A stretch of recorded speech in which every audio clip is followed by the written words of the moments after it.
Hi everyone and welcome back. ఈరోజు వీడియోలో ఒక ర్యాండమ్ సండే నా లైఫ్లో ఏం యాక్టివిటీస్ జరిగాయి, ఎలా ఉంది అనేది మీతో షేర్ చేసుకోబోతున్నాను. ఇక్కడ నేను మీకు మా చిన్న గార్డెన్ చూపిస్తున్నాను.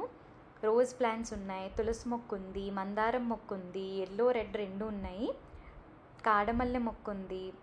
ఒక చిన్న గార్డెన్ అనుకోండి. అన్నిట్లోనూ చిన్న చిన్న తులసి మొక్కలు వచ్చాయి చక్కగా. అయితే ఒక చిన్న రిక్వెస్ట్ నేను మీకు చేసేది, ఈ వీడియో చూసిన తర్వాత మీకు ఏదైనా ఏమనిపించినా సరే, అదొక సజెషన్ కావచ్చు, లేదా నచ్చున్నా, ఏ పార్ట్ నచ్చినా, దేనితో మీరు రెసొనేట్ అయినా ఒక చిన్న కామెంట్ రూపంలో నాకు తెలియచేయండి. నేను చేసిన ఎఫర్ట్ అంతా నాకు చాలా వర్తీగా అనిపిస్తుంది. అఫ్కోర్స్ చేయకపోయినా అనిపిస్తుంది, ఎందుకంటే వ్యూసే చాలా ఎంకరేజ్మెంట్ని ఇస్తాయి. మీకు ఏమనిపించినా ఒక చిన్న కామెంట్లో మాత్రం నాకు తెలియజేయడం మర్చిపోవద్దు. ఇక్కడ నేను నా డేని ఇలా స్టార్ట్ చేశాను. చక్కగా వాటర్ పోసి మొత్తం ఆకులన్నిటికీ వాటర్ స్ప్రే చేసేసాను. ఇలా స్ప్రే చేసినప్పుడు వస్తున్న మట్టి వాసన చాలా బాగుంటుంది కదండి. మీలో అది ఎంతమందికి ఇష్టం చెప్పండి? ఇష్టం లేని వాళ్ళు కూడా ఉంటారా? నేనైతే అనుకోవట్లేదు. లాండ్రీ ఎక్కువ ఉంది అని చెప్పి నేను వాషింగ్ మిషన్ ఒక లోడ్ వేసేసాను, బట్టలు స్టార్ట్ చేసేసుకున్నాను. ఎందుకంటే నేను ఎక్సర్సైజ్ చేసి వచ్చేలోపు ఖచ్చితంగా మొత్తం లోడ్ అయిపోతుంది ఆల్మోస్ట్. అప్పుడు ఆరబెట్టడానికి కూడా ఛాన్స్ ఉంటుంది కదా. ఇప్పుడు నేను నా వర్కౌట్ని స్టార్ట్ చేసేసాను. ఇది ఒక వర్కౌట్ రొటీన్ రీసెంట్గా నేను ఇంక్లూడ్ చేశానండి. ఒక రొటీన్ లాగా ఎక్సర్సైజ్ అయితే చేసేదాన్ని, కానీ ఒక రొటీన్లా మొత్తం ఇంక్లూడ్ చేసేసాను. ఇక్కడ మీరు చూస్తున్నట్టయితే నేను టీవీలో వీడియో ప్లే చేసుకుంటూ వార్మప్ చేస్తున్నాను. అసలు వార్మప్ ఎందుకు చేయాలి ఎక్సర్సైజ్ చేసే ముందనంటే సింపుల్ అండి. మన హార్ట్ రేట్ ఇంక్రీజ్ అవ్వడానికి అండ్ బ్లడ్ ఫ్లో కూడా ఇంక్రీజ్ అవుతుంది. దాని ద్వారా మన మజిల్స్కి ఆక్సిజన్ చాలా చక్కగా వెళ్తుందన్నమాట. ఎందుకంటే మనం కూర్చున్నప్పుడు మన మజిల్స్ చాలా కాంట్రాక్ట్ అయిపోయి ఉంటాయి కదా, మనం కూర్చునే చైర్లో ఆర్ సోఫాలో పొజిషన్ వల్ల. కానీ మనం మూవ్ అయినప్పుడు ఎలాంగేట్ అవుతాయి.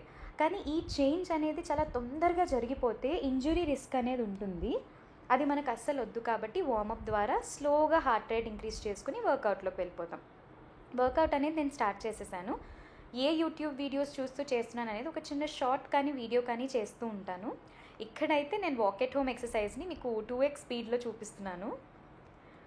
అండ్ ఆ ఎక్సర్సైజ్తో పాటు మీకు చిన్న చిన్న సజెషన్స్ కూడా డిస్ప్లే చేస్తున్నాను, ఏవైతే నేను ఫాలో అవుతూ చేస్తున్నాను. ఎప్పుడు దాహం వేసినా సరే make sure you will be staying hydrated throughout your workout. అంతే, ఒక చిన్న సిప్ అనమాట. మనం ఎక్కువ వాటర్ తీసుకోవాల్సిన అవసరం లేదు. ఇక్కడ నేను కూల్ డౌన్ వరకు వచ్చేసాను. నేను ఫాస్ట్లో పెట్టాను కాబట్టి ఫాస్ట్గా అయిపోయింది, అంత చిన్న వర్కౌట్ అయితే కాదు. సో కూల్ డౌన్ ఏంటంటే సింపుల్, వార్మప్కి exact opposite. Heart rate increase అయింది కదా, దాన్ని నార్మల్లోకి తీసుకొచ్చేయాలి, మన బ్లడ్ ఫ్లోని కంట్రోల్ చేయాలి. కూల్ డౌన్ అనేది కూడా వార్మప్ ఎంత ఇంపార్టెంటో అంతే ఈక్వల్గా ఇంపార్టెంట్. మీరు ఎక్సర్సైజ్ చేయాలనుకుంటే ఇది ఒక సీక్వెన్స్ అనమాట. Warm up, exercise and cool down. కనీసం 2 minutes అయినా వార్మప్ అండ్ కూల్ డౌన్ చేయడానికి ట్రై చేయండి. ఎందుకంటే యాజ్ ఐ సెడ్, అండ్ చాలామంది చెప్తూ ఉంటారు, ఇంజురీ రిస్క్ అనేది చాలా తక్కువ ఉంటుంది. ఇప్పుడు నేను నా స్మాల్ యోగా రొటీన్ స్టార్ట్ చేస్తున్నాను. ఫస్ట్ వద్కోనాసనాతో. వద్కోనాసన అనేది ఒక గో టు పోజ్ అండి. మన హిప్స్ ఓపెన్ చేసి ఇన్నర్ థై మజిల్స్ని కంప్లీట్గా స్ట్రెచ్ చేయడానికి అండ్ విమెన్ హెల్త్కి కూడా చాలా చాలా ఇంపార్టెంట్ అండ్ యూస్ఫుల్ పోజ్ అనమాట. నెక్స్ట్ నేను చేసేది, ఇప్పుడు చేస్తున్నది చక్కీ చలనాసన. ఇది ఏంటంటే యూట్రస్ మజిల్స్ని స్ట్రెంగ్తెన్ చేయడానికి యూజ్ అవుతుంది. బేసిక్గా నేను చెప్పే బెనిఫిట్ అనేది నాకు ఈజీగా తెలిసింది. ఇంకా చాలా చాలా బెనిఫిట్స్ ఉంటాయి, వాటి గురించి మీరు ఒక్కసారి గూగుల్ చేయండి. ఇప్పుడు ఫస్ట్ నేను వజ్రాసనాలో కూర్చుని మండూకాసన చేస్తున్నాను. ఫ్రాగ్ పోజ్ అంటారు దీన్ని. మెయిన్ నేనే బెనిఫిట్ కోసం చేస్తాను అంటే it is use to prevent diabetes అనమాట. నెక్స్ట్ నేను చేస్తున్నవి బ్రీతింగ్ ఎక్సర్సైజెస్ అనమాట. ఫస్ట్ బ్రీతింగ్ ఎక్సర్సైజ్ వచ్చేసి కపాల్భాతి. దీనివల్ల బెనిఫిట్స్ న్యూమరస్ అండి. డైజెషన్ ఇంప్రూవ్ అవుతుంది, గట్ హెల్త్ కంట్రోల్ అంటే ఒక ఇంప్రూవ్మెంట్లో ఉంటుంది, అండ్ మన liver and kidneys functioning strengthen అవుతుంది. ఇవన్నీ స్ట్రాంగ్గా ఉంటే ఇంకా వాళ్ళకంటే గొప్ప వాళ్ళు ఎవరున్నారు. తర్వాత ప్రాణాయామంలో అనులోమ్ విలోమ్ ప్రాణాయామం చేస్తున్నాను. చాలా వేరియేషన్స్ ఉంటాయి, అందులో నేను ఈ వేరియేషన్ చేస్తున్నాను, ఆల్టర్నేట్ నాస్ట్రల్ బ్రీతింగ్. దీనివల్ల ఫోకస్, కంట్రోల్, పేషెన్స్ అన్నీ ఇంప్రూవ్ అవుతాయి అన్నమాట. లాస్ట్లో శవాసనతో ఎండ్ చేస్తున్నాను. ఇది చాలా ఇంపార్టెంట్. ఇది ఒక రకమైన యోగా రొటీన్కి కూల్ డౌన్ అని అనుకోవచ్చు. ఈ విధంగా నేను ఒక ఎక్సర్సైజ్ రొటీన్, యోగా రొటీన్ నా సండేలో నేను కంప్లీట్ చేశాను. యూజువలీ సండేస్ ఎక్సర్సైజ్ చేయడం, ఒక యోగా రొటీన్ కంప్లీట్ చేయడం అనేది చాలా హ్యాపీ ఫీలింగ్ ఇస్తుంది. మన వీక్ ఒక బూస్టప్లా ఉంటుంది.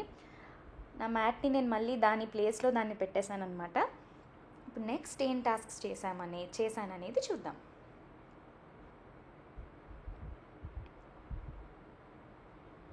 ఈలోపు వెజిటబుల్స్ వచ్చేసాయి గవర్నమెంట్ గార్డెన్ నుంచి. నేను అక్కడి నుంచే ఆర్డర్ చేసుకుంటాను వెజిటబుల్స్ అన్నీ కాదు, కొన్ని మిగతావి నేను బయటకు వెళ్ళి తెచ్చుకుంటాను. ఈ వెజిటబుల్స్ అన్నీ వచ్చేసాయి అన్నమాట. గ్రీన్ లీఫీ వెజిటబుల్స్తో పాటు ఫ్రూట్స్తో పాటు అన్నీ ప్యాకెట్స్లో వస్తాయి. ఫ్రూట్స్ అయితే పెద్దవైతే ప్యాకెట్లో రావు, ఒక్కొక్కసారి అలాంటి ఎయిర్ ఉన్నటువంటి కవర్స్లో పెట్టేసిస్తారు.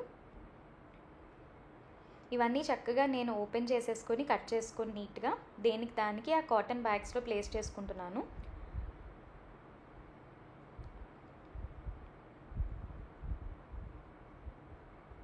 ఇవి కూడా నేను అమెజాన్లోనే తీసుకున్నాను. ఈ కాటన్ బ్యాగ్స్ చాలా యూస్ఫుల్ అనిపించాయి, ఎందుకంటే మనం చక్కగా వాష్ చేసేసుకొని మళ్ళీ యూస్ చేసుకోవచ్చు. గ్రీన్ లీఫీ వెజిటబుల్స్ అలా స్టోర్ చేయనండి, ఆల్మోస్ట్ యాజ్ ఈజ్ వదిలేస్తాను, ఎందుకంటే ఆ కవర్స్కి వాళ్ళే హోల్స్ పెట్టిస్తారు కాబట్టి ఎయిర్ సర్క్యులేషన్ బాగుంటుంది. ఒకవేళ కొత్తిమీర, కరివేపాకు ఈ విషయాలకు వస్తే, కరివేపాకు అయితే మొత్తం ఆకులన్నీ తుంపేసి టిష్యూ కింద పైన వేసి పెట్టేసుకుంటాను. కొత్తిమీర కూడా సేమ్, ముందే వాష్ చేసి అయితే పెట్టుకొని కొంతమంది అలా చిన్న ప్రెప్ చేసుకుంటారు వాటిని స్టోర్ చేసుకునేటప్పుడు. అది ఇంకా మంచి ఆలోచన, కాటన్ వాటిలో వ్రాప్ చేసి కూడా పెట్టుకుంటారు. ఈలోపు నేను మీకు మా మమ్మీ ఉన్నారు మాతో పాటు, పనీర్ బిర్యానీ చేస్తున్నారనమాట. ఆ చిన్న చిన్న క్లిప్స్ చూపిస్తున్నాను, మొత్తం ప్రాసెస్ అయితే చూపించలేదు. ఓన్లీ ఇంగ్రీడియంట్స్ యాడ్ చేయడం, మెయిన్ ఇంగ్రీడియంట్స్ యాడ్ చేయడం ఇలా చూపించాను అంతే. పనీర్ ఫ్రై చేస్తూ, ఇప్పుడేమో తర్వాత బిర్యానీ సామాన్లు ఫ్రై చేస్తూ, తర్వాత ఉల్లిపాయ పుదీనా యాడ్ చేసి ఫ్రై చేస్తూ, ఇలా చిన్న చిన్న క్లిప్స్ లాగా చూపిస్తున్నాను అంతే.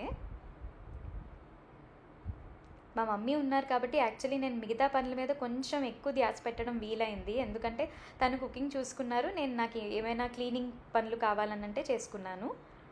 వెజిటబుల్స్ కూడా ఎప్పుడైనా తెచ్చిన వెంటనే ఆర్గనైజ్ చేయలేను, కొంచెం టైం పడుతుంది. ఈసారి అయితే వెంటనే చేసేసాను.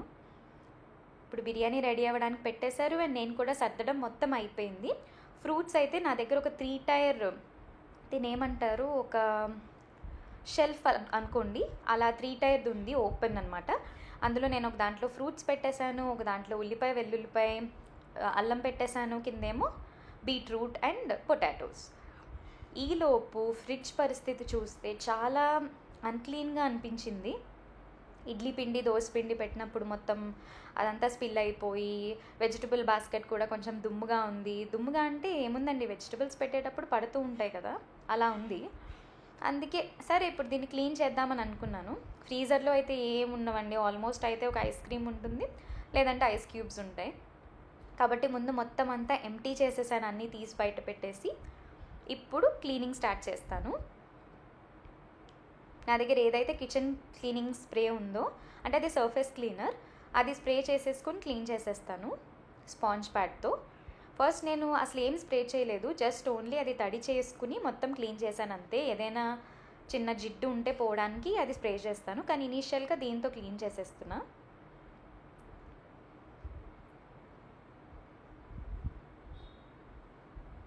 ఈ వెజిటబుల్ ట్రే తీయడం పెట్టడం అంత పెద్ద పని అయిపోయిందండి. మొత్తం అన్నీ సర్దేసినవన్నీ నా వెజిటబుల్ ట్రేలో పెట్టేస్తున్నాను నీట్గా.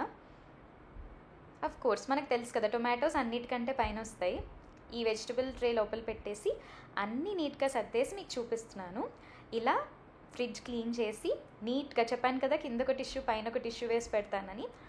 కొన్ని ఆకుకూరలకి స్పేస్ సరిపోకపోతే అలాగే కవర్లో ఉంచి చాలా క్విక్గా వండేస్తాను వాటిని. ఈ వెజిటబుల్ ట్రేలో కూడా అన్ని వెజిటబుల్స్ సర్దేశాను. అండ్ మనకి సైడ్ చిన్న చిన్న బాక్సెస్ ఉంటాయి కదా స్టోర్ చేసుకోవడానికి, అందులో మహా అయితే ఏముండవండి, అవి ఏమైనా ఎక్స్ట్రాస్ ఉంటే పెట్టుకోవడానికి, బిస్కెట్స్ కానీ పప్పులు కానీ ఏమైనా నాకు ఎక్కువ ఉండాలి, ఎక్కువ రోజులు ఉండాలి అనిపిస్తే పెట్టుకుంటాను, లేదు వెంటనే వాడేస్తానంటే వెంటనే షెల్ఫ్ నుంచి తీసుకొని వాడేస్తానమాట. ఇలా నేను నా ఫ్రిడ్జ్ని ఆర్గనైజ్ చేసుకున్నాను. మీకు ఈ వీడియో నచ్చుతుందని గెస్ చేస్తున్నాను. యాజ్ ఐ సెడ్ ఒక చిన్న కామెంట్ అయితే చేస్తానని ఎక్స్పెక్ట్ చేస్తున్నాను. Thank you.